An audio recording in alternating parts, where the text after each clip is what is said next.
Okay, I'd like to call to order the should say it on the agenda. The meeting of the Santa Margarita Groundwater Agency. For this is the 25th.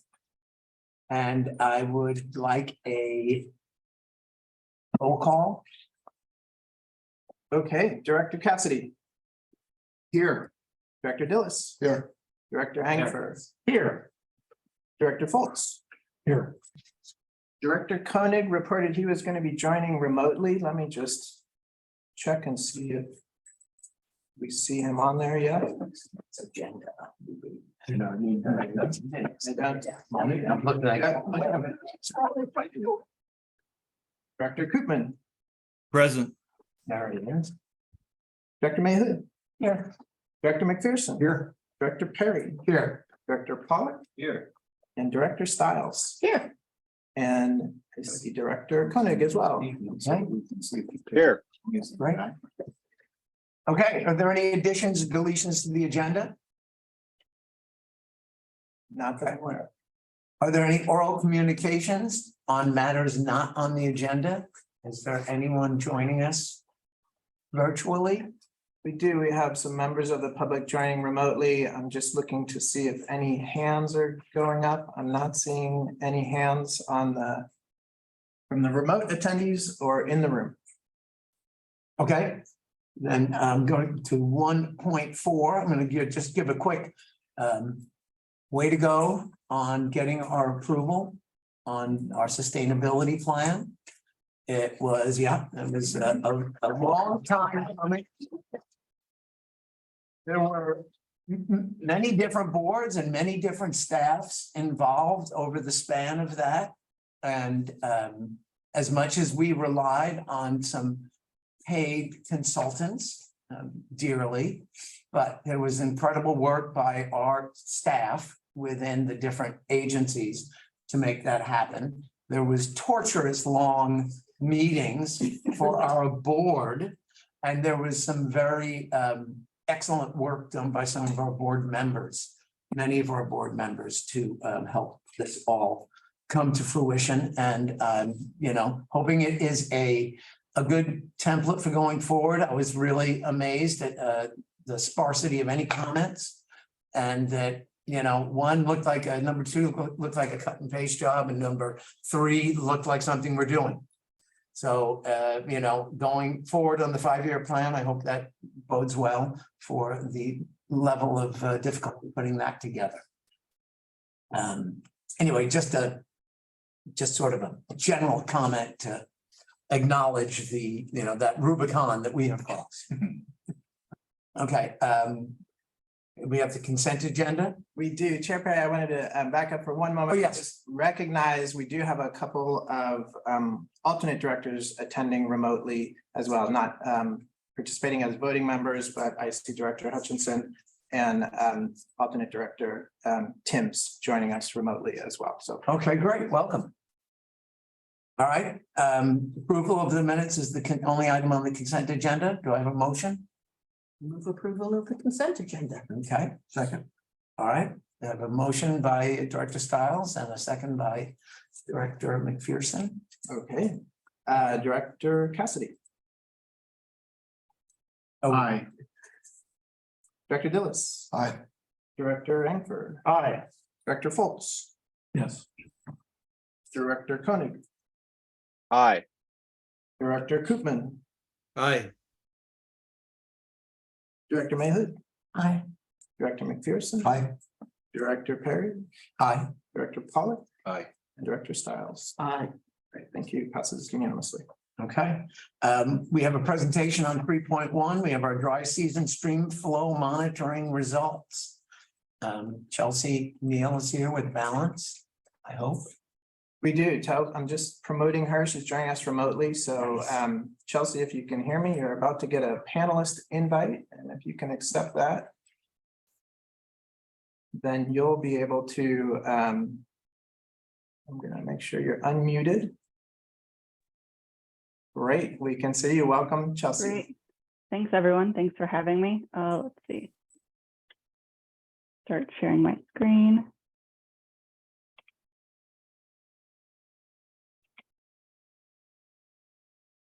All right, are you seeing my screen now? We are. Yes. Great. All right, thanks everyone. Nice to see you all again virtually. This evening, I'm just going to provide a brief overview of the dry season 2022 stream flow monitoring that we did for the basin. The goals of this monitoring are really to characterize the conditions of stream flow within the basin, particularly now at the inception of the GSP. The stream flow gauges that we have are part of the monitoring network, which is going to be used to evaluate the connection between surface water and groundwater within the basin. I know those monitoring wells are some of those wells are currently being drilled. And so many of them will provide paired locations to be able to really get a better understanding of that surface water groundwater interaction and connection within the basin. And then the data will also be used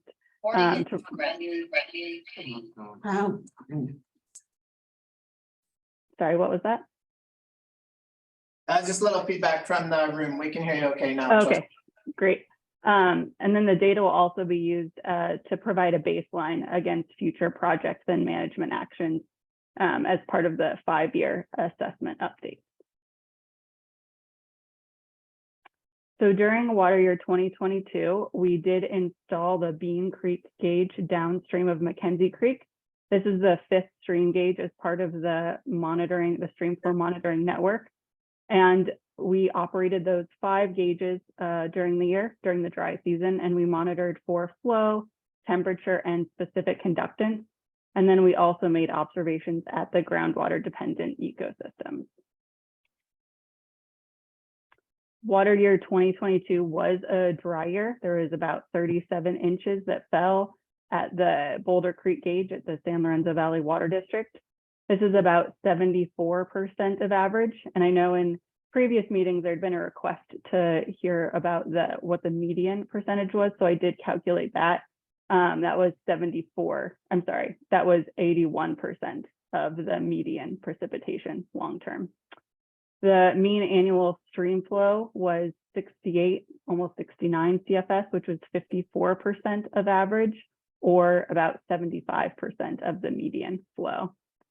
2022 was the 3rd consecutive dry year, so it provides a really interesting data point in terms of looking at how those long-term dry periods might affect stream flow.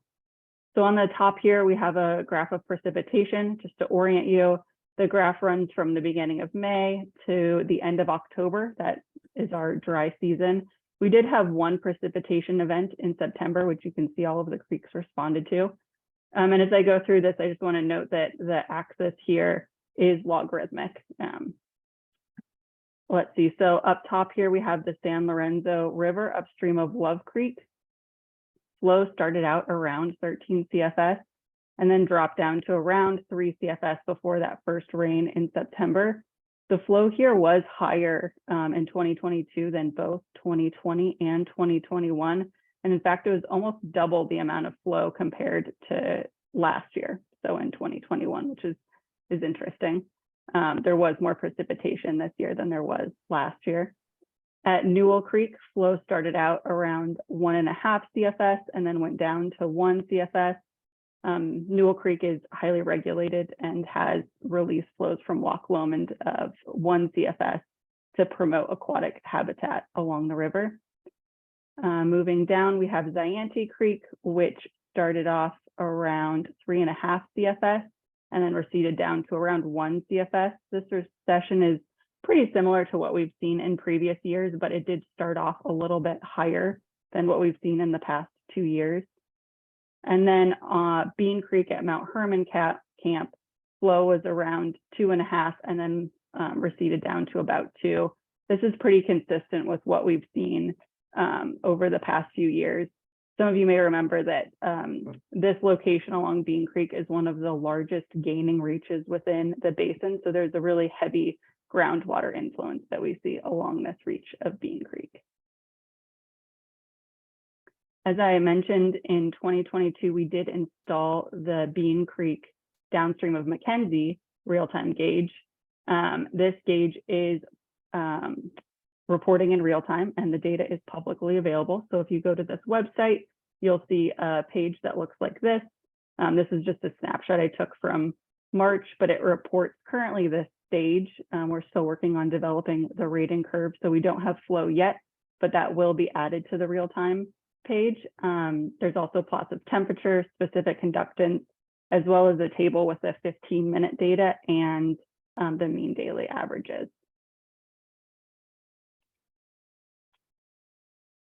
So I wanted to provide some of that stage data. I plotted both the data from water year, the dry season of 2022, and also since it was real time and was collecting data over the winter, thought it would be useful to also look at what the water levels looks like over this past winter. We installed the gauge in May of 2022, and then the gauge actually, the creek went dry shortly thereafter by the end of May. The reason it looks so noisy, oops, sorry about that, here is because this is actually a large diurnal fluctuation that we see. We see that in a lot of the creeks around, but especially in the summer as things are starting to go dry. That's the influence of evapotranspiration on stream flow. The creek remained dry through the summer, and then at the very beginning of November, in response to precipitation, it did start flowing again, and then actually went dry again very briefly at the end of November, and then in December began flowing again. As we all know, this past winter was pretty remarkable water year with a number of atmospheric river events, and as you would expect, we see a large response in Bean Creek. The largest event here, I believe, was on January 9th, I think, and stage got up to around 11 feet. This is an arbitrary datum, but the bottom of our staff plate there is at 0. So things got pretty high, as you would imagine. We also looked at the temperature of the gauges. This temperature is the 7-day forward rolling average. It's a temperature guideline that was developed by Don Alley and others, which considers the increasing metabolic stress on steelhead as streams start to warm. So we use the 7-day forward rolling average, and then there's a 20-degree threshold. This is well below the short-term temperature lethality, but like to sort of use it to evaluate what's happening in the creeks in terms of temperature. The gauges you'll see all follow a pretty similar pattern in terms of temperature. The San Lorenzo River did exceed that threshold a few different times over the course of the summer, and Zayante Creek also exceeded in early September. The San Lorenzo River also exceeded this threshold in both of the 2 previous years. Just something to note. So in addition to the stream flow monitoring, we also looked at the groundwater dependent ecosystems.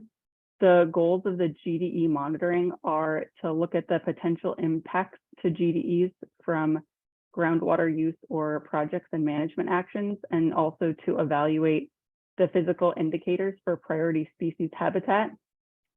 During the GSP, we did map all of the known GDEs within the basin.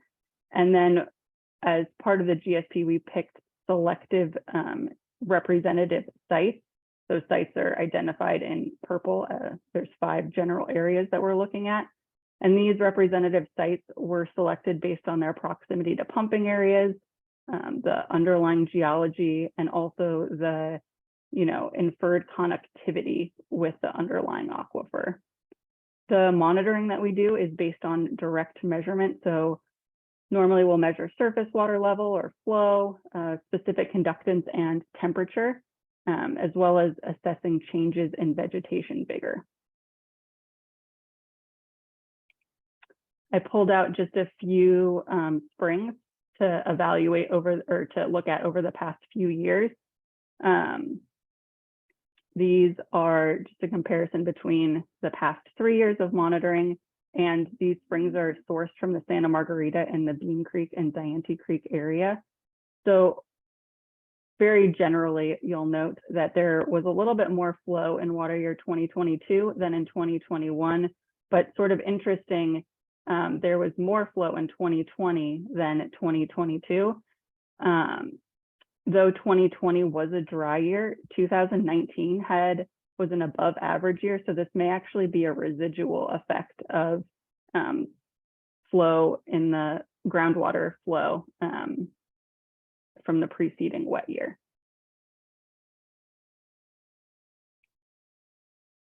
Just to summarize here, the data that we collected over the past 3 years does help to establish surface water conditions during consecutive dry years. I think it's going to be really interesting to see how these creeks respond during the dry season after this wet year that we've had. The base flows were generally higher during 2022 than the 2 previous years, which is, is consistent with having more precipitation in 2022. We installed the Bean Creek downstream of Mackenzie real-time gauge, and that gauge will continue to operate year-round, not just during the dry season. And at that specific location, the creek did go dry at the end of May, and once again, will be really interesting to see how it responds during this year. The San Lorenzo River and Ziente Creek site both exceeded the 20-degree temperature guideline, though both for relatively short periods of time. And finally, the flow at the GDEs was slightly higher in 2022 than it was in 2021, but still a little less than 2020. So with that, I'll take any questions you have. Thanks for your time. Thank you, Chelsea. Appreciate it. Does anyone from the board have any questions? Yes, Dale. Hey, Chelsea, this is Dale from Mount Herman. For the Ferndale Springs and Redwood Springs, I'm assuming those are on the Mount Herman property, correct? Yes, that's right. So where are you measuring those at? Is it right where it drops into Bean Creek? Yeah, Ferndale is measured at that pedestrian bridge right before it drops down to Bean Creek, and Right. the Right Redwood. And Redwood Springs, I think, is also pretty close to Bean Creek, where we've been measuring. Okay. Thanks, Dale. Ruth? Yeah, thank you, Chelsea. That short-term exceedance in temperature, how long does it have to go before it causes issues with them not being able to survive? Yeah, I don't remember what the lethality threshold is. It's sort of just an indicator of what's happening in the streams. It'd be a good question for, Don Alley or Mike Podlick, who study these pretty extensively. I think it's just something to note that there are times when the streams are getting warmer, and understanding, if this is essentially it's establishing that baseline, if what we're seeing is consistent over time, or if it's getting worse as things progress into the future. So you folks aren't that worried about the San Lorenzo line up there at this point? Not at this point, I don't think. Okay, but thanks. it's definitely something to take into consideration. Okay, great. Anybody else? Gail? I'm just following up on Ruth's question. When I saw that curve, I was curious why San Lorenzo River goes above that 20-degree by 3 times, whereas most of the creeks are below, and Ziente only goes over very briefly. So can you explain why that is? Yeah, I think, the San Lorenzo has a much greater input, obviously, than some of these others. Many of the other streams they're in, more canyons and more shaded areas. I think it could also have to do with the overall groundwater input, where groundwater tends to be a little bit cooler and can help cool the overall temperature. It's also possible, I will say, the location of the San Lorenzo gauge, it could just be that one spot, right? You would need to really look up and down the river to see if this is a consistent pattern, or if maybe the gauge is just in a slightly warmer pool is another option too, or possibility. Thank you. Okay, thank you. Anyone else? Okay, thank you very much, Chelsea. Thank you. Appreciate it. Okay, groundwater sustainability program update, Rob. I didn't see any hand, I didn't see any remote hands. Oh, I'm sorry. Oh, no Thank problem. I'm not seeing any remote hands with questions on that. So, My bad. great. Thank you very much, Chelsea.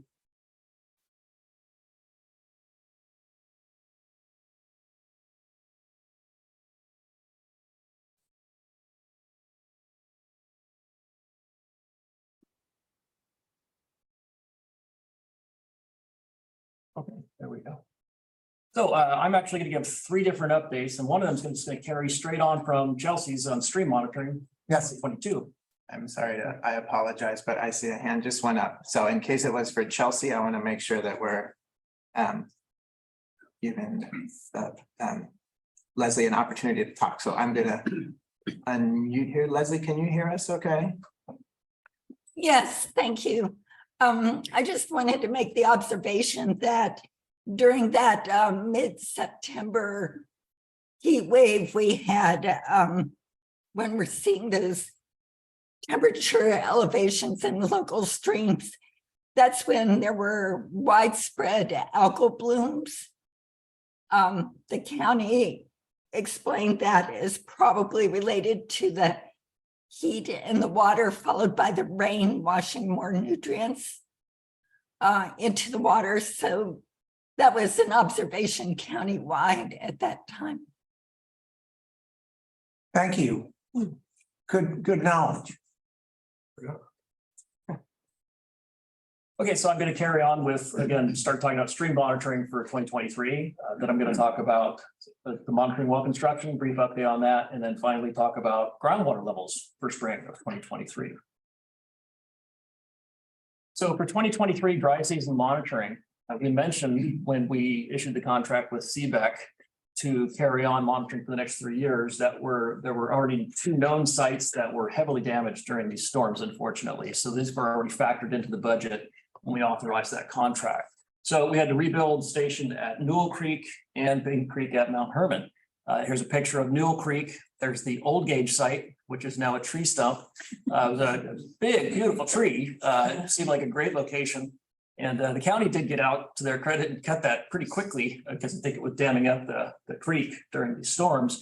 But as a consequence, our instrumentation is underneath that tree and we're unlikely to recover that anytime soon. So we did go upstream just a little bit. We appreciate San Lorenzo Valley Water District helped us reach out to a customer, got access to a really good location just upstream and were able to actually go through the customer's yard because it's a long way to get to this particular site. We found some nice little Santa Margarita sandstone there on the bank, and we're able to put this new gauge that you can see on the right there. It has a nice pool of water, so we expect we'll be able to monitor there continuously through the year. Another update is that Santa Cruz County took over groundwater dependent ecosystem monitoring as of this spring. So they will be going out and providing this in kind, so that will help us in the long term with our expenses. This year, the United States Geological Survey actually lent them equipment to conduct that monitoring. The county's in the process of ordering some equipment, which again, they are funding. So we really appreciate them helping us with that. So it's just an example of, when it comes to Sigma, there's a lot of different things you have to do with implementation. Of course, we have a project and management actions, but there's all of this monitoring, filling these data gaps. They all add to expense, and anywhere we can, we look for opportunities to partner, and we really appreciate that with the county to help with that groundwater dependent ecosystem monitoring going forward. Okay. So just a quick background on the stream monitoring process. Have not been here in the past, so I don't know how much you've heard about how much is involved in this. It's actually fairly labor intensive to do this dry season stream monitoring. So here's the site. This is actually the new one on Bean Creek. This is inside a fallen tree stump. It's actually a good location, well protected, but it has a relatively deep pool. So we know we'll have water in there pretty much year round. So you go out, and this was on May 15th, installing a data logger there into this PVC pipe that's associated with a stage gauge there. So we can, through time, then that pressure transducer will respond to rising and lowering water elevations. And we're recording that. Go out, once a month and take physical measurements. And one of the measurements that we take, and it's that second picture, is actually measure stream conductivity. And Chelsea was mentioning this. So much of the streams that we have here locally are groundwater fed through the course of the year. And this is conductivity. If you can see that, the number is 337. That tells us that's pretty much groundwater. That wouldn't be the conductivity you would expect from freshly fallen surface water, rain, for example. So you go around, you make sure that you have good flow and good consistent measurements. And that's one of the steps that you take when you're out at the site. Then you find an area for taking an appropriate cross section, and that's in the third picture. And you drive a couple of pieces of rebar on each side. You put a tape literally across that, and you stretch it out tight. And you have to take a minimum of 20 measurements along that segment of the stream. And so each one, in this case, we had 13 feet of segment. You have to take a minimum of 20 measurements. They took a measurement about every 0.65 feet. And that lasts for about 45 seconds, where they have this acoustic Doppler. That's the last picture there. And literally just measuring, it's actually physical particulates that are moving across these two probes. And so they're measuring those, and that's how they're changing the velocity. And then eventually, knowing the depth as you're going across that section of the stream, you can calculate flow. So this takes a while at each one of the sites. Again, fairly labor intensive, and that's one of those reasons it's relatively expensive to do this type of monitoring. But when you're doing that, you're now creating these fixed points every month that you're monitoring. And when you collect that logger data, which is collected every 15 minutes, you have really good, reliable measurements in between. So this is, to me, one of the most interesting pieces of information. So when we go out at the beginning of May, typically the first week up to the second week, this year it happened to be May 15th, you take that reading from the site. So these are physical measurements of the flow in each one of these creeks. And what we've done here is plotted up 2021 to 2022 to 2023, right? So each of the 3 years then we've gone out. And again, as Chelsea mentioned, you can see 2022 was about twice as much that we had in 2021. So you can see that slightly higher, well, significantly higher in San Lorenzo, in particular, a little bit higher on some of the tributaries. But look at 2023, right? So when we went out and measured San Lorenzo, it's 57 CFS. The San Lorenzo Big Trees still over 100 CFS at that point. I think it's down somewhere around 90 now, but it's still pretty significantly high. So this year is really phenomenal. And again, a lot of that is really groundwater now, right? So all that precipitation fell, some of that went into the ground, and now that groundwater is actually acting as a middle reservoir, right, in terms of time. So it's now slowly releasing that, and we're going to see what happens through the course of the year. So why is that really relevant? Again, Chelsea alluded to this. The top orange bar is actually 2022 flow on San Lorenzo River. So she showed you that already. It was a log scale, so it looked a little different, but essentially that's the flow that we see in the San Lorenzo River from May 15th through October 15th. So a 6-month period there. Then you can see 2021. And it was half.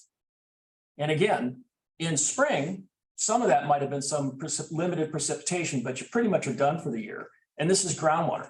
And so you can see now that even in 2022, slightly more decline there for the first couple of months, it throughout the year continued to stay consistently higher. And so that equated to twice as much flow over that period of time in 2022 to 2021. So really interesting to watch it this year. And again, that base flow, those are additional contributions from the groundwater that are flowing into the river system. So it just kind of shows us, again, how the groundwater, in this case, groundwater basin, is acting as a regulating sort of reservoir, if you will. Now it's releasing it back out to the streams. So before I move on from that, that's what I wanted to report on streams. I'll start talking about monitoring. Was there any questions?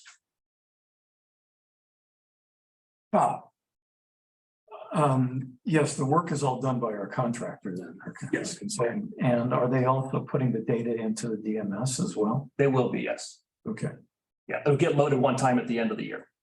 So they're reporting to me on a monthly basis, the instantaneous measurements that they're taking, and then we'll upload all of the logger data into the data management system at the end of the year. And they can do that automatically then, just. Yeah, we provide them with a template, an Excel template that uploads it into the data management system.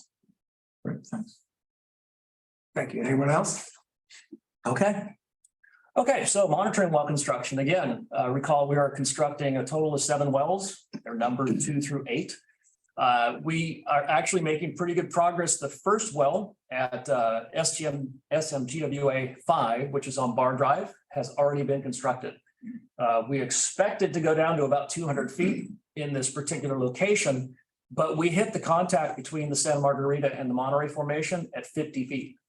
We were expecting to encounter it at about 150 feet or more. Hit it so quickly, just ended up constructing only a 60-foot well at that location. So very interesting. You learn something every time, right? So we are currently at the Geyer Quarry. That drilling is going well as also. I just left that site before this meeting. They're at 145 feet. They are going down to 200 feet. Again, this one, they hit Monterey Formation at about less than 30 feet. So very thin, Santa Margarita sandstone, then Monterey. In this case, they wanted to go deep into the Monterey, so they're still drilling, but it's really tight, really tight. It's still quite dry until we got down well below 100 feet. So you experience some shallow groundwater sitting in the Margarita on top of that Monterey, but then it gets really dry and brittle, and now they're starting to get back into saturated conditions. so the Monterey is shale, right? It's kind of a hard. Yeah. They expect to have that site down to 200 feet tomorrow and probably constructing that well. So they'll be done. All the equipment will stay there over the long weekend, and they'll be moving to a new site after that. So I think things are going well. There are a couple of areas that are very challenging. Site number 2, which is on Bean Creek. After we actually did the program, there were additional storms in March and there was additional road washout. So we have very limited access both above and below the site.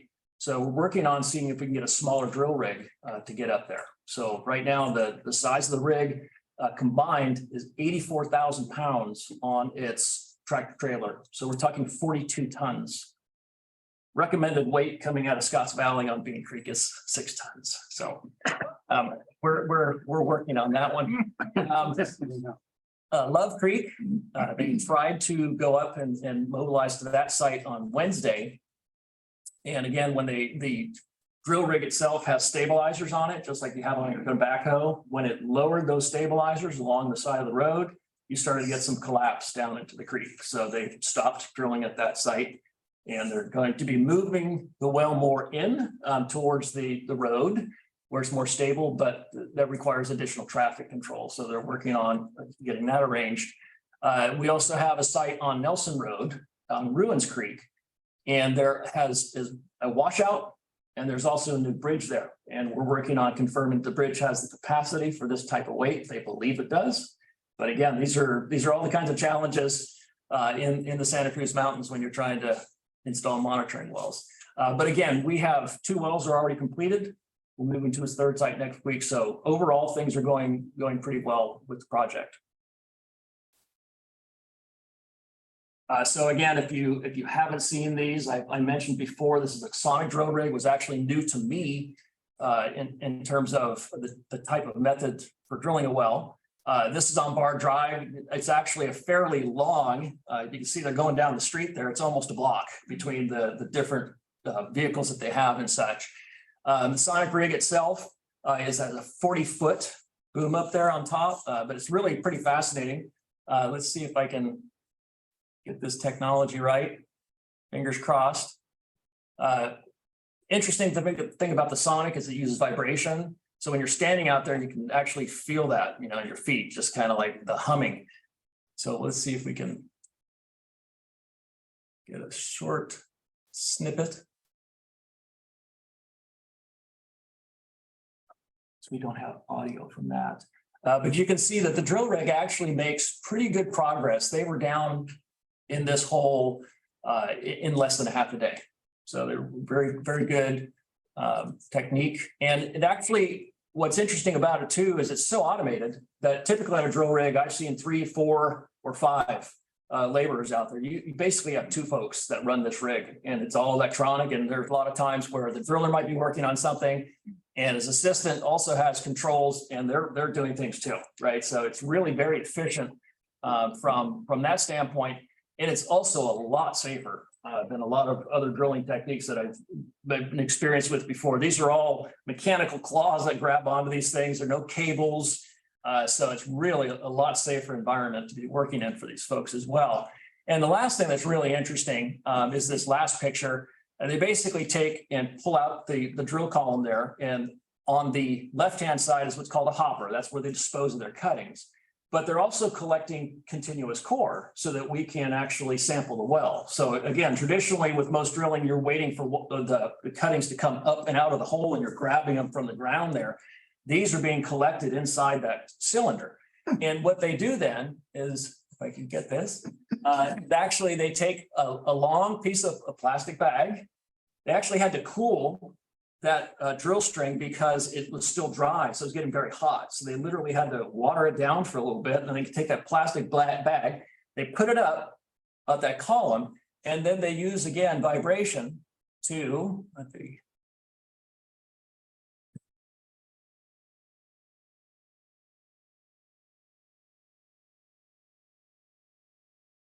They will release the cuttings into the bag and it just catches it. And that's labeled with Sharpie. And so the geologist on site has this 5-foot long column of cuttings and they just slice it open. It's nice and clean environment. It's obviously very disturbed because they have to shake it to get it out, but it's in the right place in terms of being able to say this was from 50 feet. It's very accurate in terms of what the geologists can call in terms of what they're observing down the hole. So really neat drilling technique. They'll still be out. If anybody's interested, certainly contact us and, wanted to see it for a few minutes. Admittedly, some people get bored with it pretty quickly, but it is pretty neat to observe. So is it just like a big impact driver? In a sense, it's like a hammer drill, right? I mean, obviously it's collecting up as it's going. And the other interesting thing about it is there are actually two different columns. So they have a one that's about 6-7 inches or so, a little wider, but it's hollow.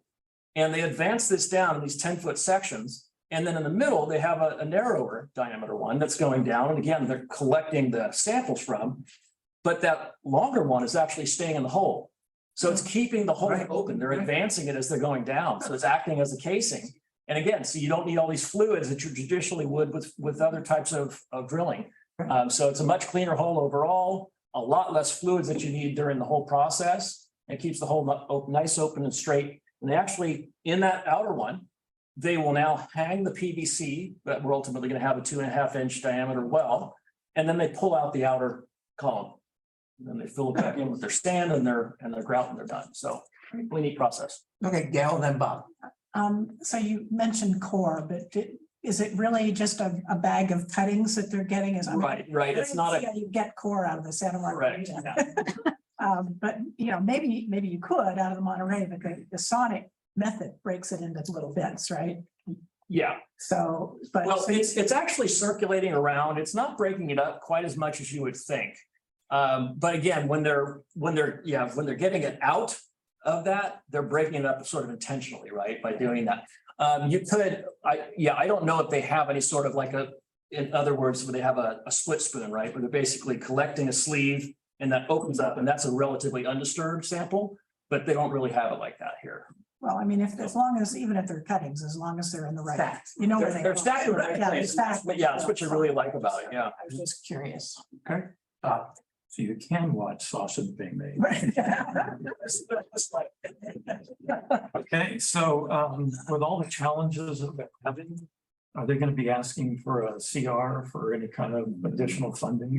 We've had change orders, but we've actually also had positive change orders. On our side. Shallower. Yeah. So we actually, when we started it out, we have a change order to cut one hole before we even started by 100 feet. That saved over $20,000. This other well that will be over 100 feet less is somewhere $25,000+ that we're saving. Some of the challenges that we had, and this was not even the Santa Cruz Mountains, it was sort of a discovery of some of the county policies that we couldn't have a bin. So even though there's very little cuttings, we still have to dispose of those cuttings. So you have what's called a haul off bin. And we had to we were planning on having traditionally what you do is you have that haul off bin on site. well, we can't park anything anywhere for 72 hours, you know, even with the easements inside or the, yeah. What am I thinking? The access or encroachment permits. There you go. Sometimes you don't want to, word doesn't want to get there. So we actually had to put the bins, if you go down to Carbonero, you'll see them right outside of Scotts Valley Water District's one of their former well sites. So they're sitting there. So to offload these hoppers, as little material as it is, it's still too much for a person. So we had to rent a backhoe, a forklift. And so that was $12,000. So we are very much in the positive. We are not projecting we're going over budget at all. So even with the challenges, so we're keeping a close eye on it. But yeah, some of those kinds of things going on. Okay, thank you. Anyone else? Anyone, is this a good stopping point for public comment or should we? It's one more update. Yes, okay, then we'll do the whole thing.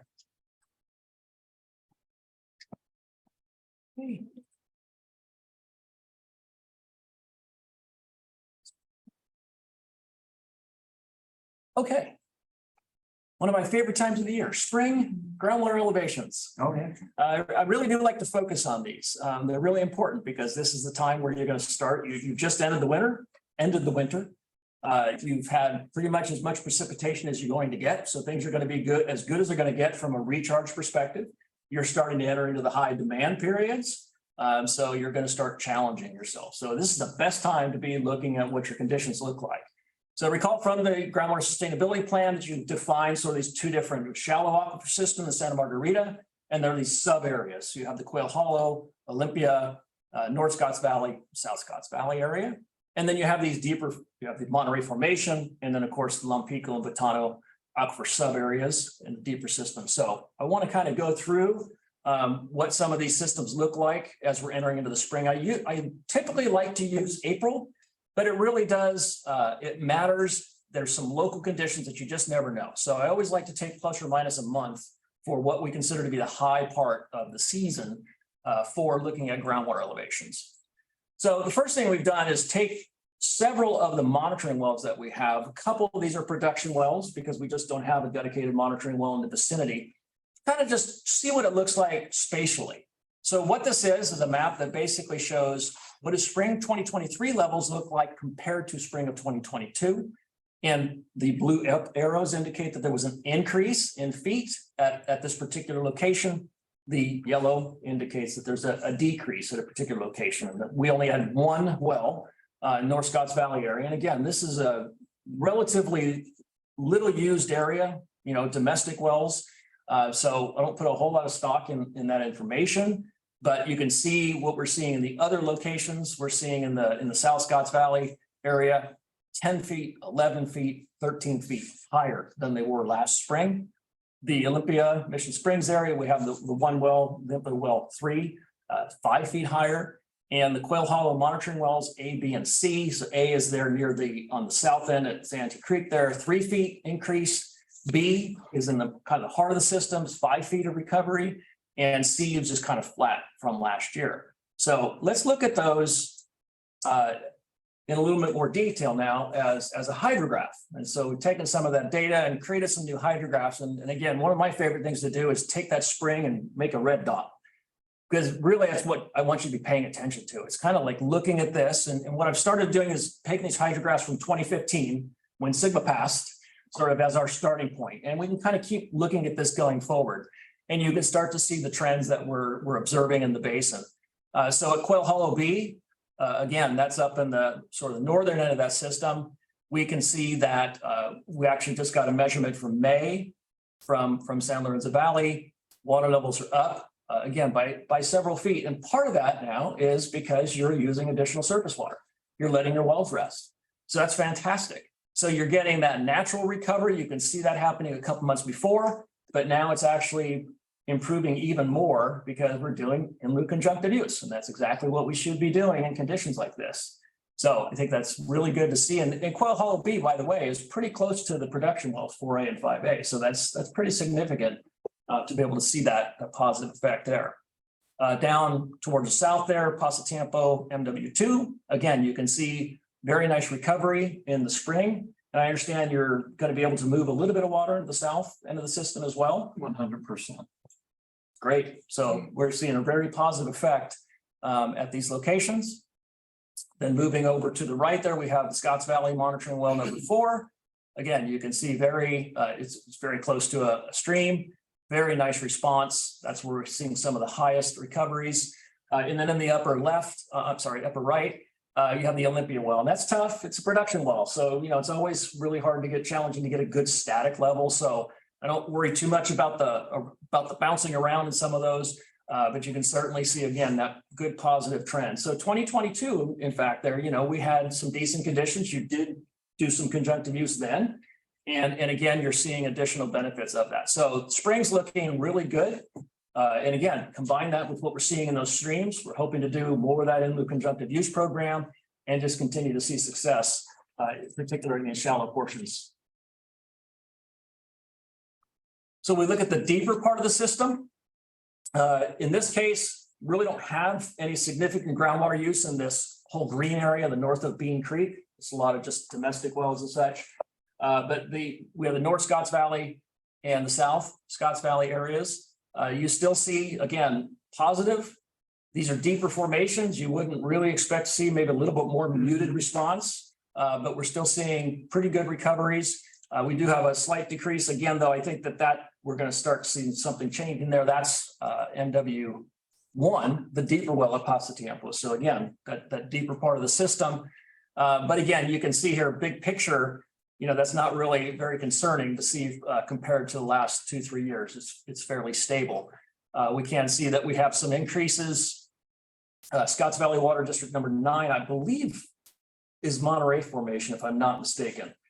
So you just see the sort of constant, just sort of recovery that's been happening out there. They haven't been producing at that. So we're seeing that. You can see the Cannon well is up in the hill there. Just a really dramatic increase here from these spring events. And you can see prior to that was pretty kind of flat for all these years. So pretty significant opportunities there to recharge. And again, then up in the upper left, Scotts Valley TW19. So we see these nice recoveries. So again, even the deeper portions of the system, looks like we're starting off with some good, healthy conditions in the spring of this year.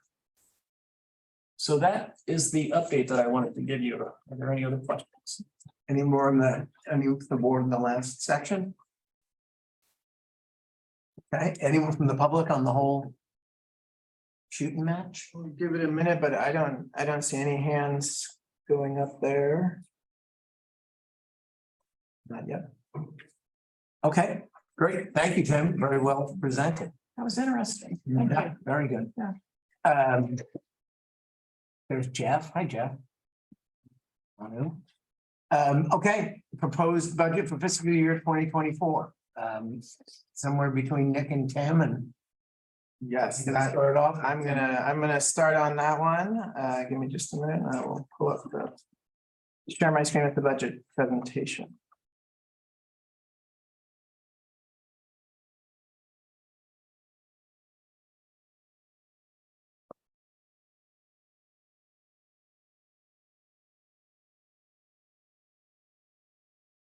Okay, there we have it. Hopefully everybody can see that. The budget is very similar to what was brought before the board as a draft budget in March, with one big change, and that is the anticipated timing of the construction work that Rob just described. And so that shifted in the neighborhood of just under $400,000 and $70-some thousand from what had been budgeted in early fiscal year 24, anticipated for sort of the July period, into the current fiscal year, right, with the activity starting in June. So that's the big difference in terms of why there's this drop in total expenses from what the board previously saw with the March budget. The majority of those costs are a result of those capital improvements. So $443,000 directly related to that. It's broken out here by the major categories, so the administrative services, so that is principally the Regional Water Management Foundation support, both for administrative services as well as the GSP planning and implementation support that's currently under that category. There's a professional services contract, and we'll go into more detail on what those entail on one of the next slides. And some miscellaneous general administrative expenses. And then again, as mentioned, the big reduction there in the capital outlay. When we look at, this is a similar table to what was presented to the board again back in March with the estimated actuals, similar message in terms of what had been previously estimated versus what we are now estimating in terms of total expenses, with the increase now in 2023 for a total expenses of 977,000. Looking ahead to the next year, I'm going to go ahead on the next slide and show a little bit more of the breakdown within those major budget categories that were outlined in that pie chart. So digging in a little bit more into the administrative services and specifically the administration coordination tasks. There is a description in the board packet in the narrative there in terms of how we differentiated between what we're considering the administrative tasks. So things like board and meeting support, the contracts management and oversight, and the activities that are sort of under that umbrella and the total there versus the GSP planning and implementation tasks. That's principally the work that Rob is supporting, but it also includes a portion of my time and a little bit of administrative time directly related to those tasks. So again, there's some description in the narrative that provides more detail on that. This is part of the a 3-year contract that started last July that was brought before the board previously, where the foundation has contracted with the county to provide those services to both groundwater sustainability agencies, both the Mid-County as well as Santa Margarita. In terms of the outreach services, made a distinction between the communication services that are going to be provided are anticipated to be provided by outside consultant Miller Maxfield, and those estimated contracts amount. Current budget for this year is at $15,000 for that work. We're estimating $12,000 for next year. This is an area of the budget that has changed since the March presentation, and in part because of the need to shift some funding into technical services, specifically into that other professional services line item, where we're anticipating some current costs that we were not anticipating earlier in the year. So Rob mentioned some of the equipment loss and damage as a result of the last winter's storms. There's also some anticipated survey work to get survey elevations on some of the new monitoring stations that are going in. And so it allows in part for some of those miscellaneous costs to be absorbed in those categories. In terms of the technical services, you can see there's a bit of a breakdown on those as well. We had a question about why there was a decrease between the fiscal year 2023 budget and what's being proposed in fiscal year 2024 in that category. Part of that is a result of you're seeing again that model evaluation and implementation piece is not there.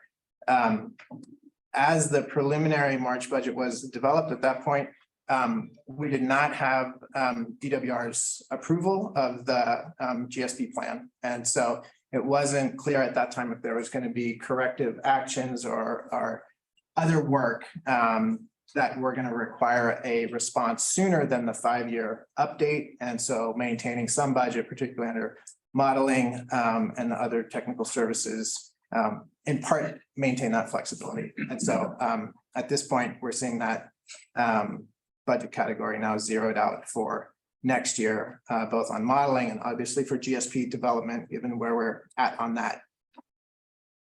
A similar amount in terms of the GSP annual report. This is an item that is listed on the agenda as a future board item because the agency will be issuing an RFP or RFQ looking for hydrologic support services.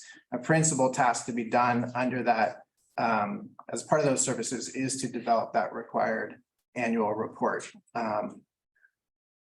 We talked about the professional services already, the data management system. This is a ongoing fee related to maintaining that system. It's work that's currently done by the consultant Kisters. And again, this is a coordination of maintaining the overall data management system that both the groundwater sustainability agencies are involved with and splitting those costs. Stream data collection for next year funds the work to be done by CBEC. And that's a contract that the board recently approved and that work's underway. Excuse me. And then the last one is funding mechanisms evaluation. And this actually related to some of the work that had been proposed in the recent grant that we found out would not be awarded. But still, it was in recognition of the need to look at potential consultant support to do a preliminary analysis on what those funding mechanisms are, how the agency can go about looking at raising funds to help support the ongoing operations of the agency, what its authorities are under SGMA for those purposes. And there was recognition that doing that work required additional expertise and bringing on a consultant. So that task is in part going to be reevaluated somewhat because, again, absent the grant award, which had some funding placeholders in there for a larger effort, this at least maintains some funding in there for an initial assessment. And I think as the board discussed previously, potentially this is an area of interest to both of the GSAs. I mean, both Santa Margarita and Mid County are interested in looking at what those long-term funding mechanisms are. So I anticipate that there will be more discussion in the upcoming fiscal year about what that's going to entail. In terms of the proposed revenue, the proposed contribution levels have not changed from what was presented to the board at the March meeting. And so again, there's another slide, the next slide here that shows the relative contribution from the individual agencies on a percentage basis. There is a line item on here that shows the Prop 1, Prop 68 grant. That grant is scheduled to be completed in fall 2023. And so the amount for the estimated actual for 2023 and the proposed 2024 budget in total sums that if we work backwards on the prior fiscal year actuals in total is the 1.6 million that was awarded to the agency. A large chunk of the 2024 revenue that's anticipated is the release of the 10% retention. So 164,000 that upon the satisfactory completion of the grant and submittal of all the deliverables, Department of Water Resources will release.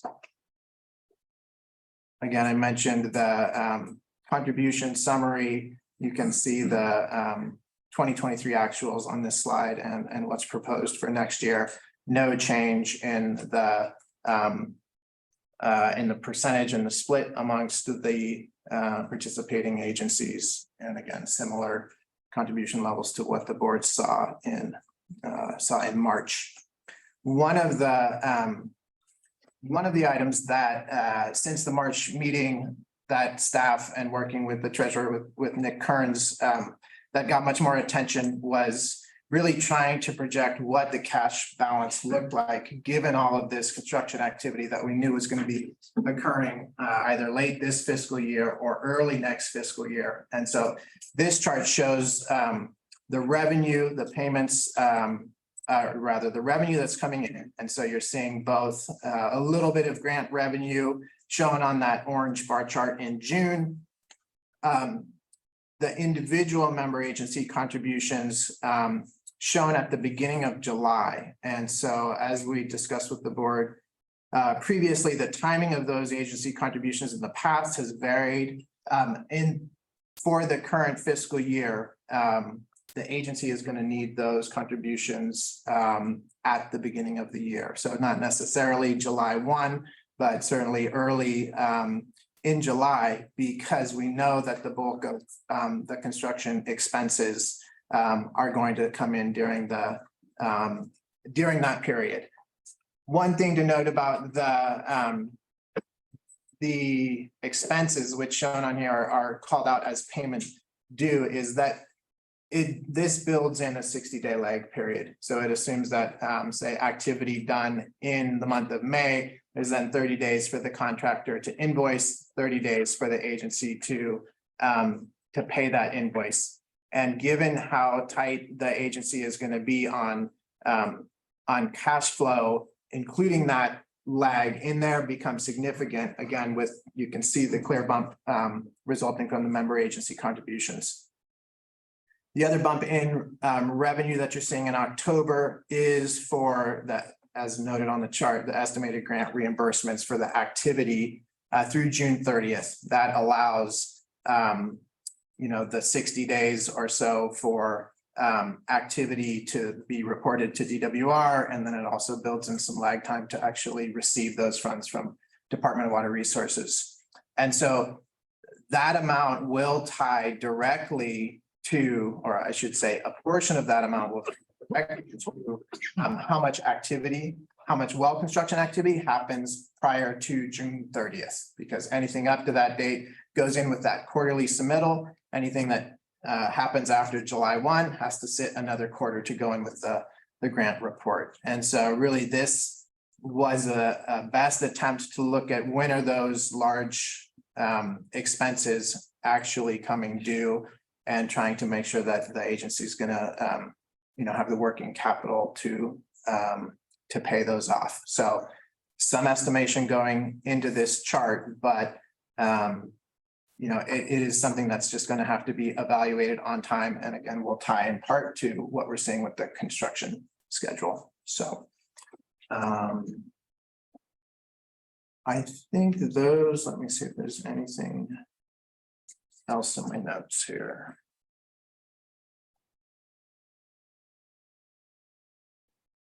I think I hit on the main items with that, but certainly if there's questions about some of the more specifics or other questions, happy to answer those now. Okay, anyone? Bob? I don't know what's happening in the construction world, but I know in my world, people are getting pretty zippy about invoicing. For obvious reasons, cash flow for them as well. What happens if they invoice quicker? Like, let's say they invoice 10 days after, not 30. It's a good question. I think we would have to probably look in more specifically within the contract if there is a defined due date period within that. And then is there any restriction on their ability to invoice? I am not aware that there's anything specifically that ties it to that 30-day window. In general, that's typically what we've seen, but I understand the point that you're making. Do they have the flexibility to do it sooner? So yeah, I think we'd have to look in to see if there's anything that limits that. And then on the other end, what happens if that second orange one moves over from the size of the bar in, sorry, I can't hardly see. Yeah, in October there. It looks like we'll be down to basically zero or maybe even negative if that moved over a month. It's going to be very low. And so we have talked about what are some potential options there. And so it does seem that there has been a prior incidents of so-called line of credit between. Bridge funding is. Yeah, exactly. Between Scotts Valley Water District and the agency. And so based on the timing of this, what we're expecting is that by the time the board reconvenes for the August meeting, we're gonna have a much better sense of actually what the expenses look like at that point. And if we do have to come back in that scenario, then that's something that we would be bringing to the board at that time. And we would have, I wasn't here when that happened previously, but we could certainly look back and work with Nick or Perrette Harmon or the others who were involved in that line of credit that was previously issued. I think we would look to model it similar to that. And Director Perry, you may remember the. I do. It was, I think we did it at the rate of interest that our investments are in with the LAIF. Yeah, which is, unfortunately for our investments, extremely low. That's not a real vig here. It wasn't a moneymaker. Yeah, right. And we didn't charge any loan origination fee. There you go. I do have a couple of questions, but I know Sure. Jack wanted to. Okay. Get in. The last one I have might be a little bit longer because it goes into history as well. Okay. Thanks. And mine is pretty quick, I think. Just on the line of credit thing, it's also possible because we get one at a bank, but don't want a fee to an annual fee to do that. So interest rates are going up, so it may not be as cheap as it was before. Well, LAIF is very. It lags. Yeah. No, actually. My question though is about, it's not a big number, but I noticed travel and training went down to 0 for next year in the budget. Just wondering the thinking there, what's It did. I think the thinking there was really trying to keep the budget at levels similar to what was presented in March and to really try to cut expenses in categories where it seemed like they could be cut.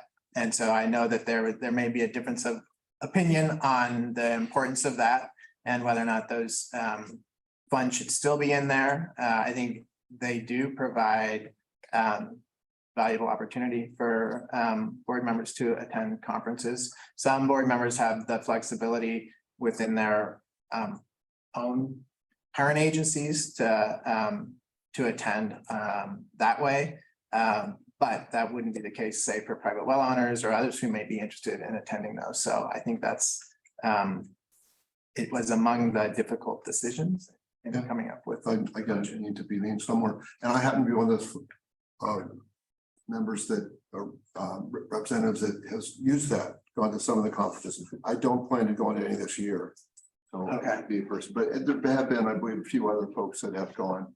There have, and I have been reminded several times that there are funds in this year's budget, and there is an upcoming GRA conference not too far down the road in June. So to the extent that any of you have looked at the agenda and may be interested, I know some of you looked at it already and thought this year was not as didn't jump out the way that last year did. But nevertheless, there is funding in the current year budget. So. And also just, 1 year, occasionally there's a scholarship offered. And so I got a full scholarship one time, saying that we were watching every dollar in our budget and justified it that way. And so I was able, so I encourage folks to look at the scholarship opportunities. Okay, great. Thank you. That's great. Okay, I'm going to return to Bob and look at, in case there are any, unless there are any short. No, okay, go. So part of this might just be because I'm new and catching up with folks, but what I typically do in finance is I look at trends and I look at deltas, right? If I see anything that's changed significantly. And when I was looking at the GSP, I noticed that the admin and planning coordination number that was in there was 100K, and we're looking at like 2.5 times that. And I'm trying to get a handle on what's the driver behind that? Because that's a pretty significant jump. I can answer that. It's Perrette Harmon from Scotts Valley Water District was doing this job for free for the agency. So it was just, she couldn't figure out a way to charge us. It couldn't. She couldn't because she's I mean, I don't think salaried they helped with that. and I'm gonna say this if she's listening. She's salaried and she's a bit of a mental case in terms of work ethic. So she just figured, you know what, I'm doing all this, but I'm just gonna put this on my shoulders and carry it. So she did that for all those years and she's left us now.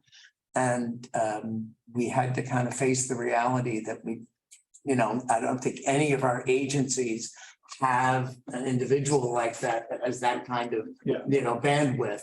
And she was unusual in that regard. Everyone will agree with that. So that's what made that happen. Okay, so basically that's a Fred Harmon donation in kind. In terms of looking ahead, when I look at the implementation tasks that are in the GSP and the various group 1, group 2, group 3 things, it looks to me also like we might have been anticipating getting this grant in terms of the level of effort that was baked into some of these numbers. Because when I look at the tasks in group 1, I mean, those are pretty much all either done or they're ongoing, will continue to be ongoing. If I look at group 2, tier 1, it's almost the same. I mean, in some regards, because of the CZU fire, we're able to actually do the expanded conjunctive use inside of our district by proxy, right? Because we're under this emergency situation. And the conjunctive use with Loch Lomond sort of depends on other negotiations that may take some time, and infrastructure will take more time. And so I'm trying to get a handle of, do we anticipate that these level of expenses are going to continue at this level, or do we think that they'll drop off once we get the monitoring wells in, maybe a little bit of the negotiation done, what have you? So that's part one. And then the other part of it is, we're in the middle right now of an EIR process. And, that EIR process is very important to being able to expand formally the conjunctive use, both inside of our district and perhaps outside of the district as well.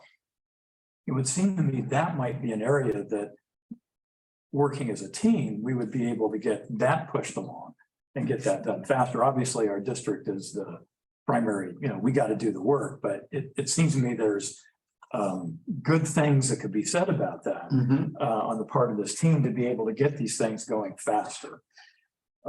So I'm kind of curious how this cost structure works out. So who wants to? It's a broad question. Yeah, I get it. Why I mean, him or Rob? I can start and then I'm going to defer to Rob or others who have been involved sort of longer in the process and the development of the projects and management actions and sort of and can speak to those timelines more directly. I think the part that I'm going to respond to is the example on the monitoring well category or that capital outlay. I think it is the bulk of with one exception, the bulk of the near-term monitoring network improvements, filling those data gaps will have been filled by the work that's currently being done, with the exception of, you noticed in Rob's presentation, those wells were labeled 2 through 7, correct? Or 2 through 8.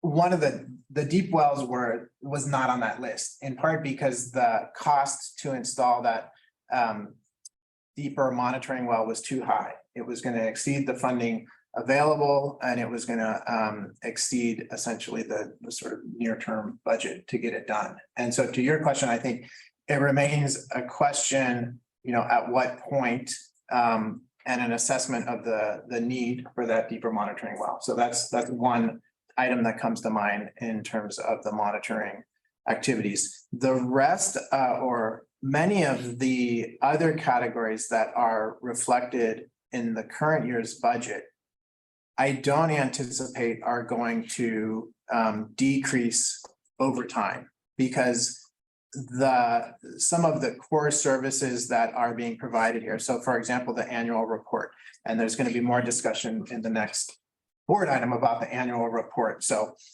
perhaps there's other ways to go about doing that, but that basic obligation is going to continue right over this 20 year plus planning horizon. I think there are core elements of just maintaining the agency's administration, sort of the work that Director Perry alluded to that Perrette had been previously doing, that somebody is going to need to do, whether it's us in that role or somebody else. Sort of the basics of maintaining a functioning agency and carrying out those obligations is going to be required.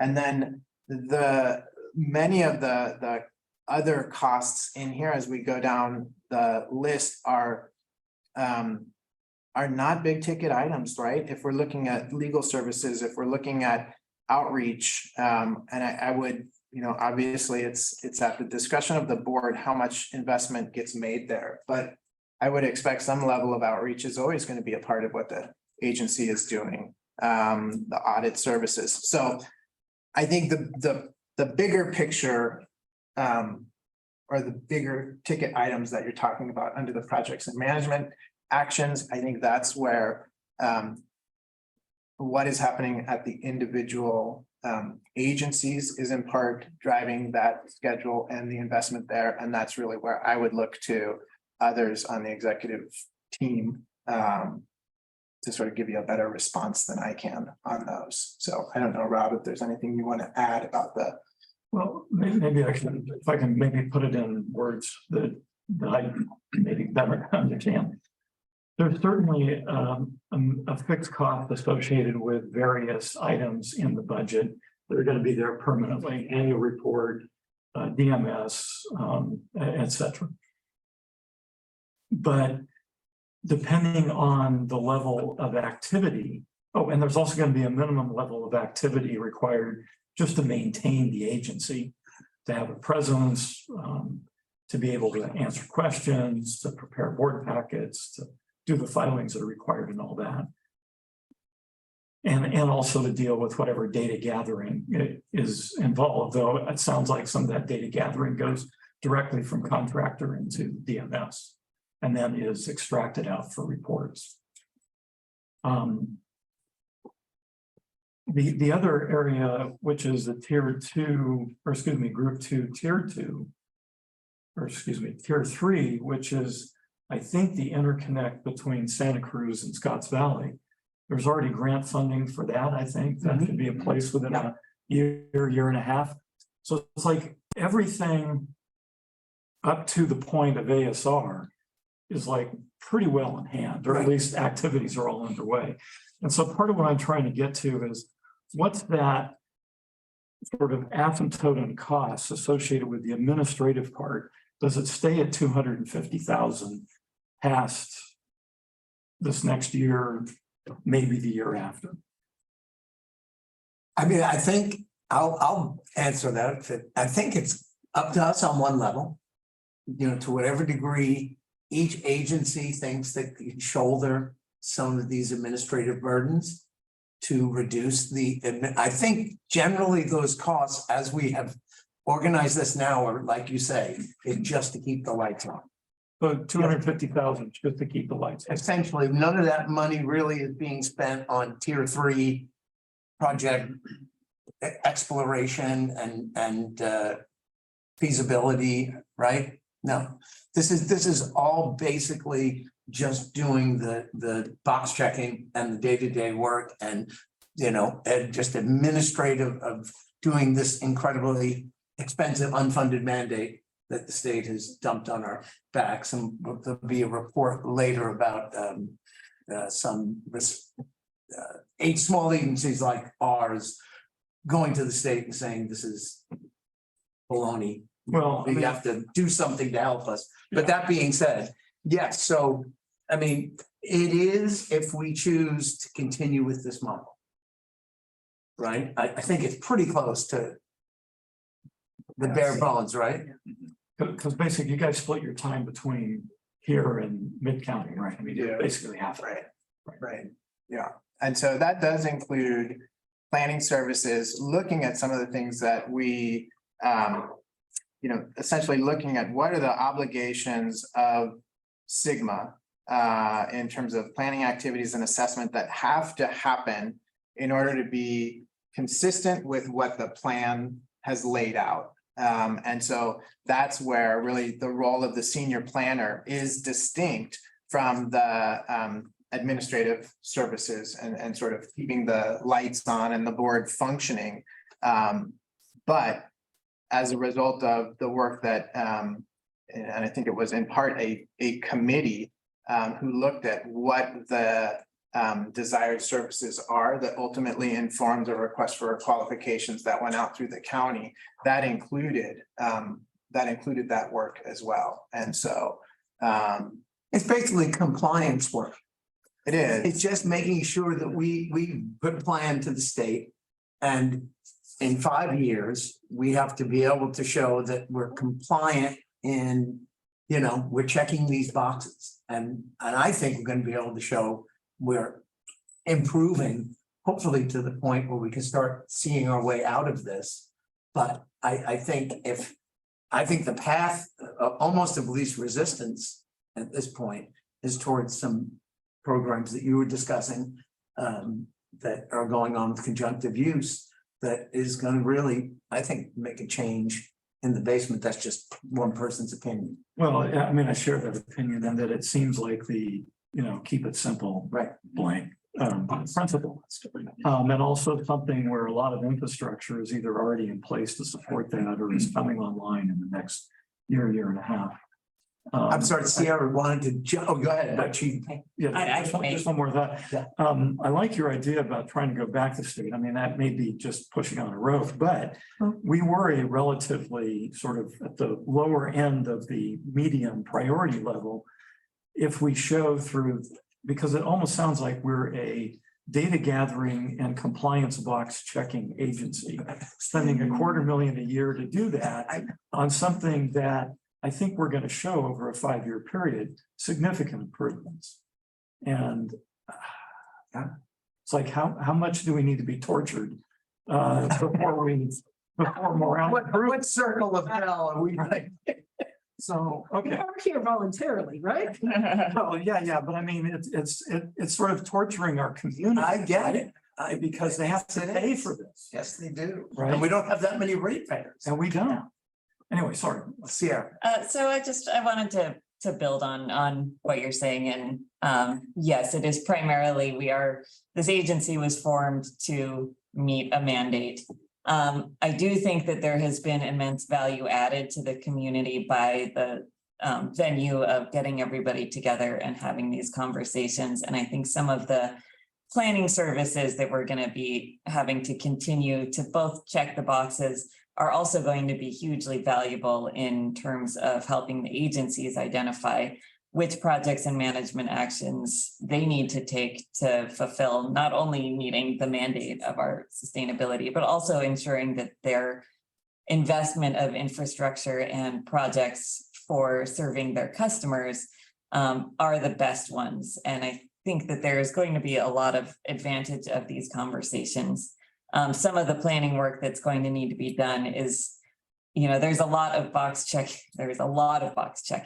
in terms of like doing our annual report, but there's also going back to the mandates and making sure that we are being as taking advantage of the powers that we have, taking advantage of this collaborative entity that we have and doing the best with that. So I think some of the things that we haven't been able to really consider yet, because we've just been trying to get past these really quick deadlines with, very little money and pre this agency being formed, not a lot of social infrastructure to make that happen.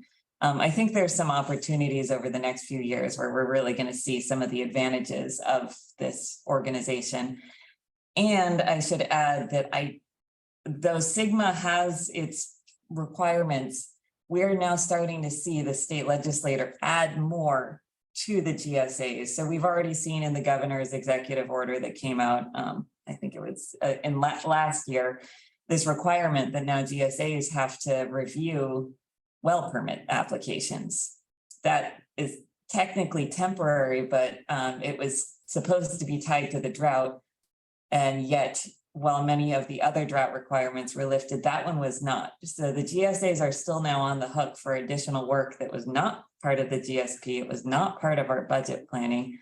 And there's work happening in various folks up in Sacramento to make that a permanent requirement. And, you know, I'm definitely a little anxious that it's sort of going to open up this opportunity that over time, the GSAs are going to be handed more responsibilities that we can't really plan for at this time. So that's just another piece out there that there are some unknowns about the long-term, you know, expectations of these agencies. Just a little ray of sunshine. Just a little, just. Yeah. Yeah, I mean, you know, it's sort of like we're at the administrative level, we're spending about what we spend on RIC, for example, right? And I may need to spend some time with you at some point, because it sounds like the compliance requirements just must be endless in terms of what you have to do and spend your time on. It's I mean, it seems really, really large. I think that there's a part of it that is baked into the achieving the goals that are set forth in the GSP that requires a level of planning for sure and expertise, which is why that was built into that request for qualifications beyond just the administrative tasks. Yeah. So I would just want to know, Chair Perry, Perrette Harmon has had her hand up for a long time. She's gonna tell you something. I know, Terry and then Perrette. Tim, Two quick no offense, but comments.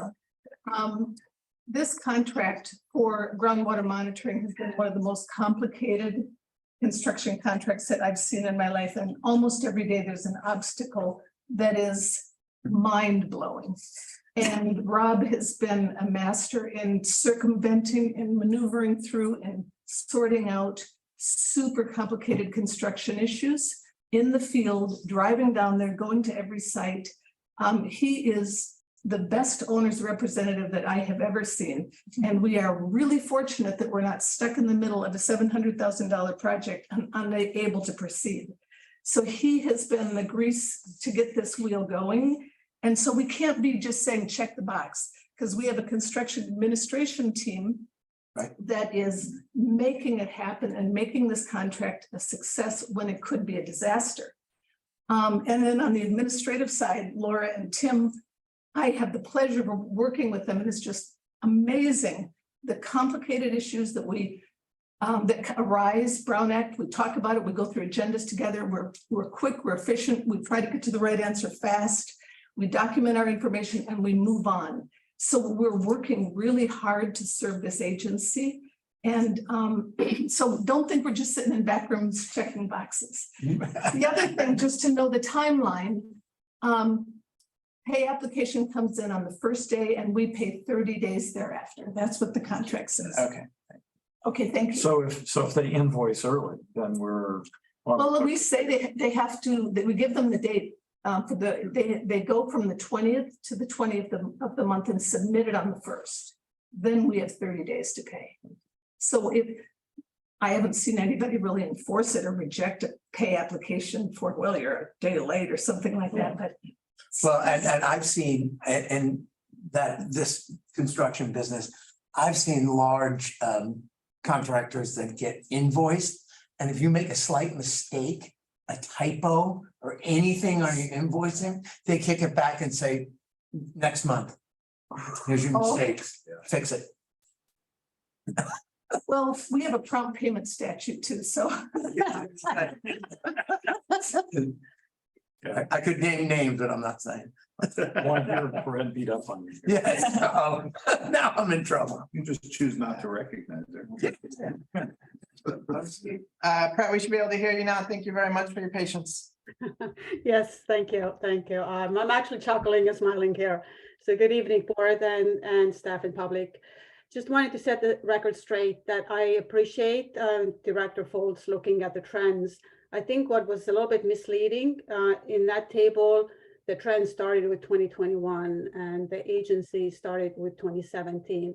So throughout the years, it's been a cost shift from the staff side to the consultant, back to the staff, depending on the type of activity that the agency is undertaking that year.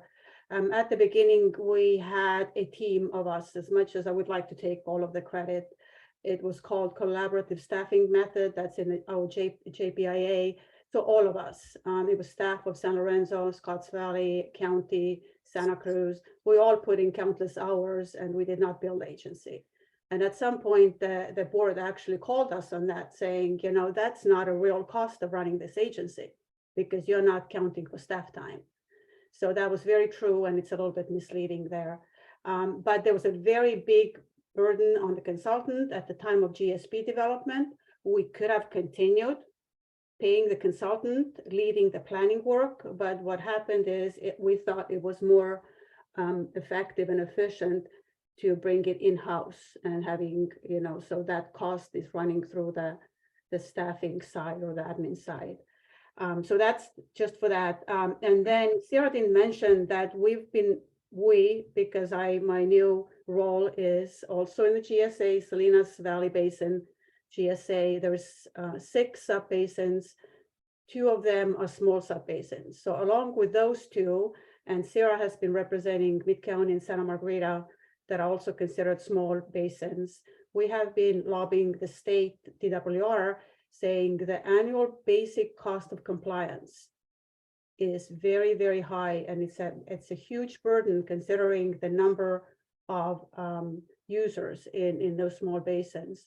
We did not use 250. We actually used for Santa Margarita the number 400,000 a year is annual basic cost of compliance, regardless of if any projects get done or feasibility studies done. 400,000. It's a lot of money, but you can look at it differently. If we have 40,000 population in this basin, it's $10 per person per year. So it's a lot of money, but that's what we're seeing in Salinas Valley. We actually, before me, they came up with fees across the basin, and that's about what the people in Salinas Valley Basin are paying, about $10 per person, per connection, or per irrigable acre per year to just have the annual basic cost of compliance. So what we were asking DWR, the Coalition of Small GSAs, is to carve out a little bit of help from just dedicated to the small basins that would help to meet the basic cost of compliance and leave us in a better starting point to actually start working on the projects, directing our money there. We had pretty high hopes of some of that coming true until the state budget situation turned sour. So I think we haven't given up yet, but it's not looking at the moment very good. So if any of you have connections with our representatives in Sacramento, the budget has not been approved yet. We're asking $5 million for all of the small GSAs. There's about, I think, 10 or 12 of us, $5 million per year just to help with those basic compliance costs. So sorry, I went a little long, but I wanted to share that with you. Thank you, Perrette. And yes, I didn't acknowledge everyone else from all the other agencies whose staffs were helping carry that load. And Tim, you're going to report later in staff report about what Perrette was talking about regarding. Sarah's going to. Yes, Sarah is going to do that. Okay, great. Okay. Anything else? I'm looking for, if there's no more questions or comments from the board, I can look for hands from the public. I'm not seeing any other hands go up on the remote attendees on this item.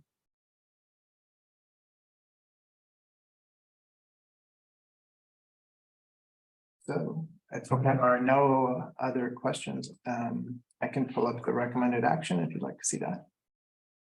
In the packet. Recommended action is to approve the proposed fiscal year 2024 budget.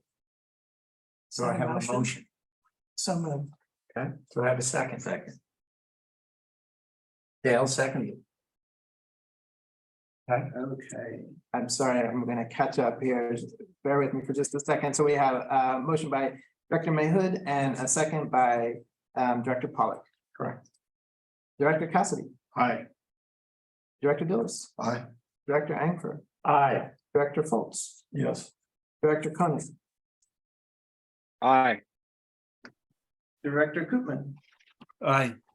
Director Mayhood, Aye. Director McPherson, Aye. Director Perry, Aye.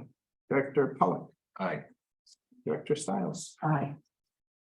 Unanimous motion passes. Okay, thank you very much, everybody. 4.2 Ad hoc Board Committee on the Groundwater Sustainability Plan Annual Report. We had talked about this on the last annual report. There was some work done at the very end to augment the report and got us to talking about what we want to get from a report like this. Again, is it merely just checking a box, to use the shop worn phrase, or do we want to get a report that is a tool or a picture or a window for the public, for future boards, for, you know, what our plans are? So we thought that we could have a group from the board to discuss and bring back to the full board ideas and, you know, just concepts. Certainly a perfect thing for an ad hoc committee. It's the fiscally most responsible thing to do because the amount of staff time it takes to have those meetings is almost nothing. We've got a very focused thing, item, so we're not ranging around, and it's not going to take a ton of meetings to bring back information to the board to make a decision on how we move forward, hopefully in the most cost-effective and, you know, way we get the most value for the money we do spend on this report. And I would see if there's any more discussion on the concept, and then B, I would like to propose some possible membership on that committee. I'd like to keep it under quorum so we don't get into any issues.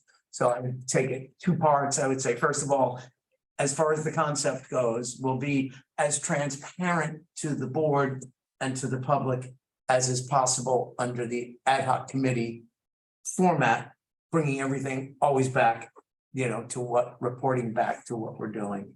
So is there, just in terms of the concept, any questions?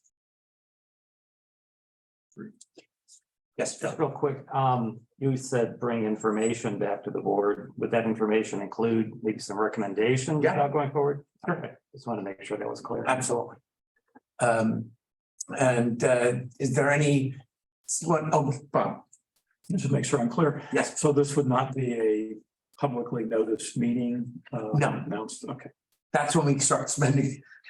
But, and again, it'll be short-lived, very focused, pretty, you know, white bread topic. We're not making decisions. We are just coming up with brainstorming ideas on the best way that we can suggest to the board of what our annual report should look like and the best way to achieve it.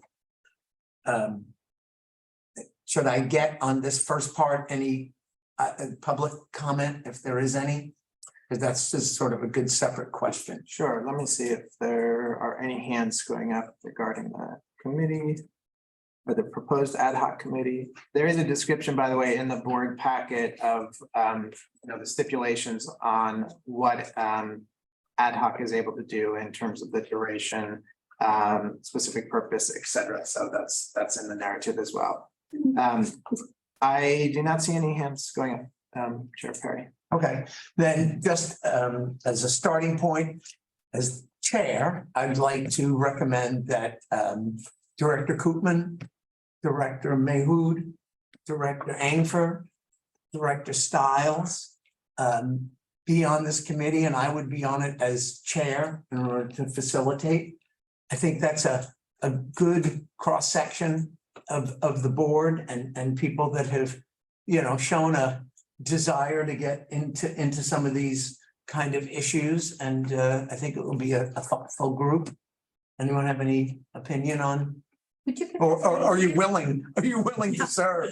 The people that Director Koopman, would you be willing to serve on such a committee?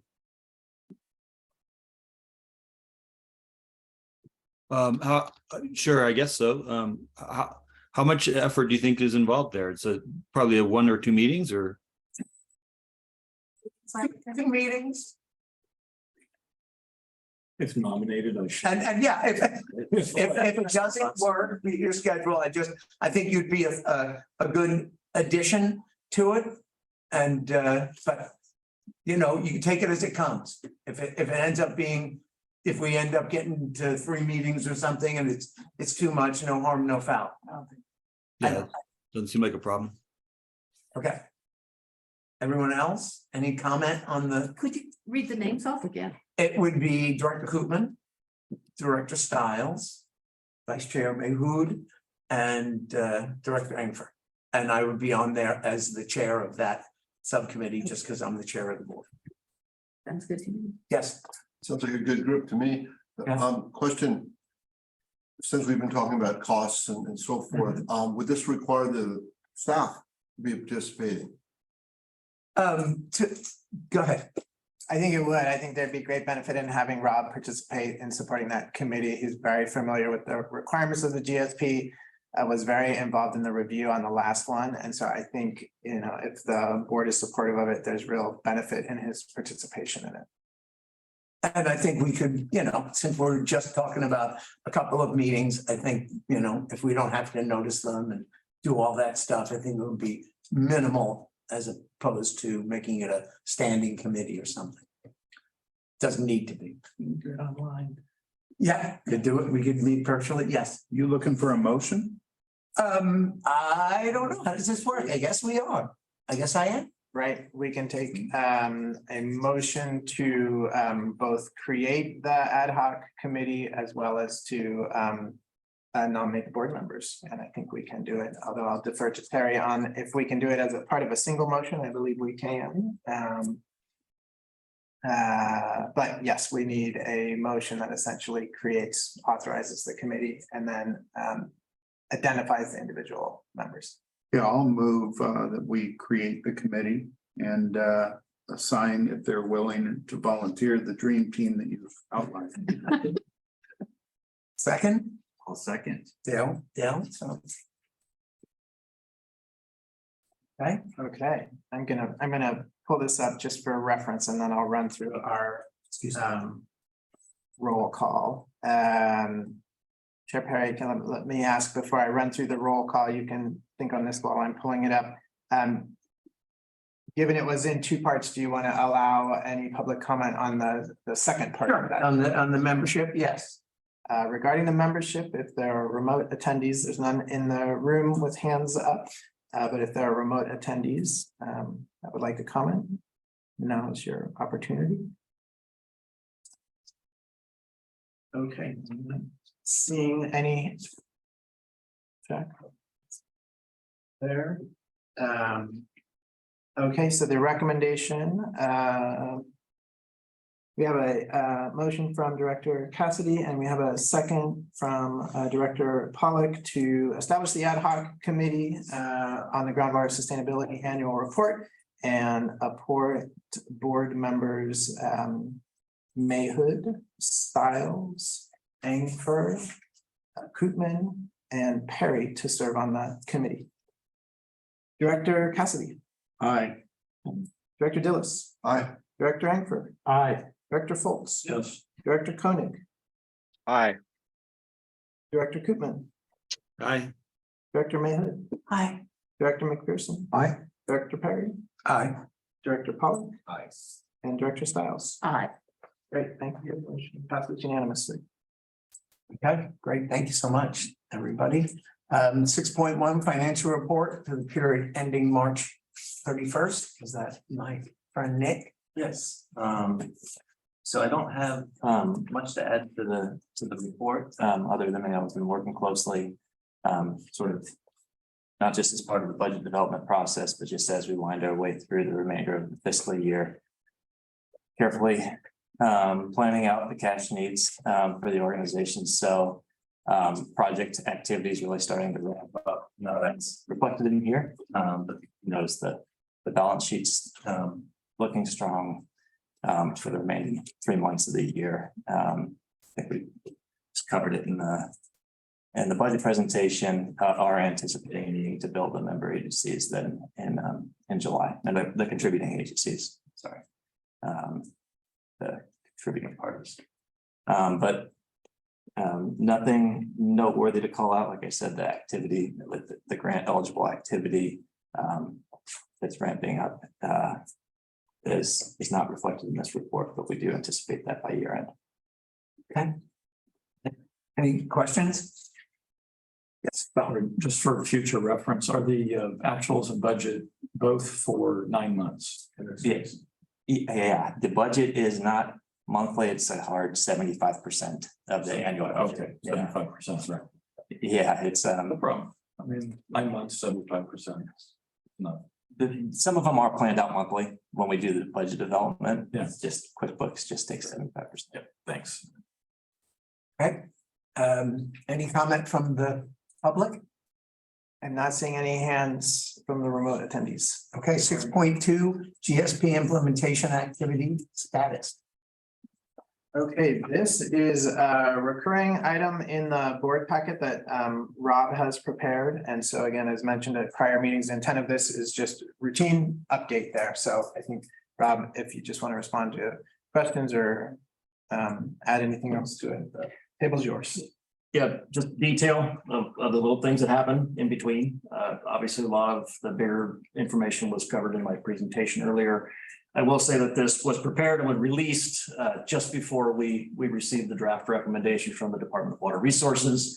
So there wasn't time really to update the table to reflect that it does not appear we're being recommended for a grant. So we'll go back and we'll regroup, and I think in August report to you on what we would suggest that we do in the absence of some of those awards with some of these activities. Some will be deferred, some will be restructured, but we move on. Okay. I'm sorry again for my future reference. When I went back and looked at last month, it looks like this is a ongoing. The intent is a fiscal year basis. Okay. Yeah. Got it. Thanks. Okay, now this is Sierra on 6.3, unless there's any comment from the public on that. Thank you for asking. I'm not seeing any hands go up amongst the attendees on that item. Right. 6.3 is Sierra. Yeah. All right. So for a little over a year now, I've been participating with a coalition of other small GSAs with the specific goal of trying to advocate on the behalf of small GSAs to the state. We've already outlined this evening many of the challenges that small GSAs face with these fixed costs for your monitoring, for maintaining an agency, for just holding regular meetings and making sure the public's informed that there are very real costs to these that are quite expensive. And in areas where you have primarily small, say rural residential users, you don't get a lot of non-de minimis pumpers. You hear about some parts of the state where they've got these large, wealthy agricultural users who can afford to pay hundreds of dollars per acre foot. That's not the situation that we really find ourselves in here. And I don't think that was necessarily the state's intention, but they did a one-size-fits-all mandate for the entire state of California, which is an incredibly diverse place. And, I don't think they intended to cause a lot of fiduciary harm to these agencies, but it's certainly been a challenge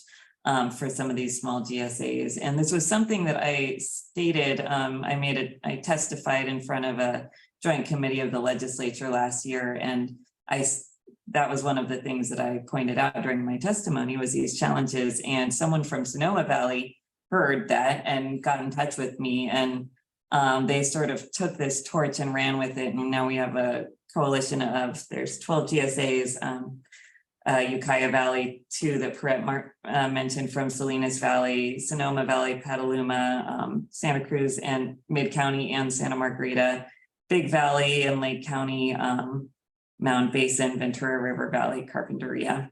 So, you know, other places that are similarly situated to ours. And we've been trying to figure out how to advocate for some sort of additional assistance from the state, at least for a few more years, while we can really get our feet under us and figure out how, with our limited resources, we can find a long-term sustainable funding method, because I think that's our goal. But in the short term, we're hoping that we can get a little more recognition for these challenges and potentially some funding. So as Brett said, we had an ask for $5 million in non-competitive funding from a pot of money that was already identified in the budget for SGMA implementation. We've spoken to many legislators and staff from DWR at all levels. And there was a lot of positivity, but with the challenges at the state budget, we already knew it was going to be an uphill battle. And in the most recent version of the budget that just got released, the draft state budget, they actually moved that $60 million, the last remaining money for SGMA, out of SGMA implementation, and they moved it to a different category altogether. And to point out from the grants, they awarded $187 million in this last round, with $795 million requested. So clearly there is still a need for supporting these agencies. And, you know, this was a small ask. They've done non-competitive funding for groups like this in the past. I think agricultural communities actually got some additional funding in previous rounds. So at this point, I don't know that we have a great chance of getting further money right now, but I think it is very important to continue to make sure that our voices are heard, that these needs, that our challenges are heard, and people understand that, especially if there's going to be additional requirements put on these GSAs, that you can't just keep on adding more responsibilities without any sort of other support to these groups. So this week we sent a letter to basically saying, you know, please reconsider our request that we had already formally requested, and please don't move that $60 million out of SGMA. And with the support of the executive team and the chair and vice chair, we signed the Santa Margarita Groundwater Agency as a supporter of these requests. So at the moment, I'm going to continue to participate. I know Perret is as well from Salinas Valley, and try to keep moving these goals forward, and at least make sure that they continue to be heard. Any questions? Yeah, Bob.